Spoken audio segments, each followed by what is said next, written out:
Glaciers are like massive frozen rivers full of stones and grit. As they flow towards the sea, the gritty ice sculpts and scrapes clean the landscape. That's what has happened in Scotland over the last million years or so. These rocks near Edinburgh have been rounded and deeply scratched by the icy sandpaper. These boulders are mementos of the grinding glaciers and torrential rivers caused by melting ice. Almost 12,000 years ago, all the ice had gone, to reveal an empty land, ready to be recolonized by plants and animals. Melting ice caused the sea to rise worldwide. It came up the glens, creating impressive sea locks. The middle of Scotland had been pushed down by the enormous weight of the ice, but after the thaw, it began slowly to rise again. These raised beaches were formed when the sea level was much higher and the land was much lower. Scotland is still rising, but England is sinking, hence the flood barriers built to defend London. As the sea level rose, Britain became cut off from the rest of Europe. People often think of Scotland as a natural wilderness where an abundance of wildlife thrives. Although Scotland is internationally important for its wildlife and habitats, it's people who've created most of what we see today. At first though, climate changes influence the wildlife most.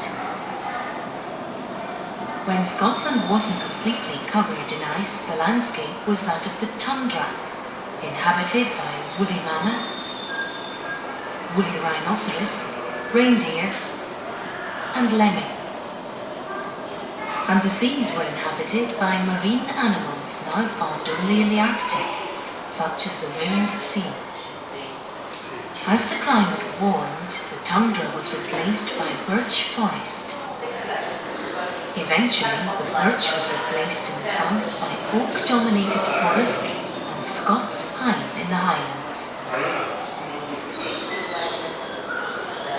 Within a window of a few centuries, ground-living animals moved in from continental Europe and Scandinavia, before the rising sea levels cut Britain off.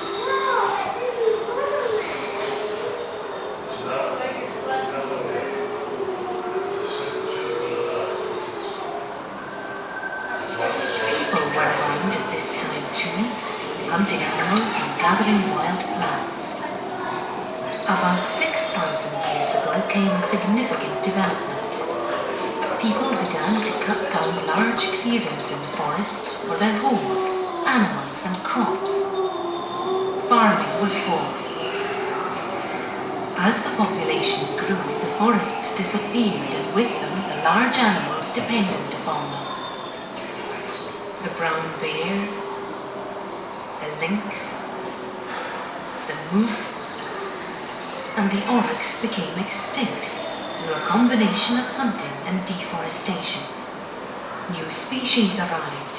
The common vole and house mouse arrived unnoticed on ships.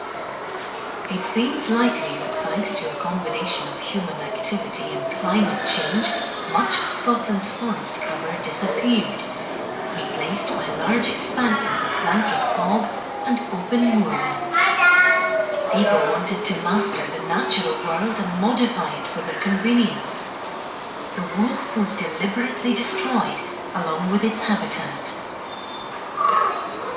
Other species were deliberately introduced for hunting, exploitation, or for aesthetic reasons. Some that were extinct, like the capercaillie and red squirrel, were reintroduced.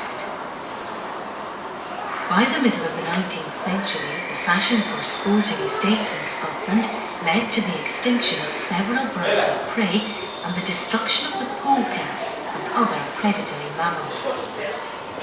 As a result, today's population of red deer has rocketed, Their grazing prevented natural regeneration of forests. And with the 20th century came industrialization and urbanization, accelerating the loss of wildlife habitat. But it's also brought a greater understanding of wildlife and the need for conservation. Many species have benefited from conservation measures. The osprey is returned to Scotland as a breeding bird. The red kite and the sea eagle have been reintroduced. Attempts are being made to control red deer numbers and allow the Caledonian pine forests to recover. Other species may be reintroduced. Now move on to see how the wildlife of Scotland changed as the climate warmed and the first farmers arrived. It shows that the rich and diverse wildlife and habitats found in Scotland today have survived more by chance than by judgment, and that the future wealth of Scotland is largely dependent on how we care for and use our natural heritage.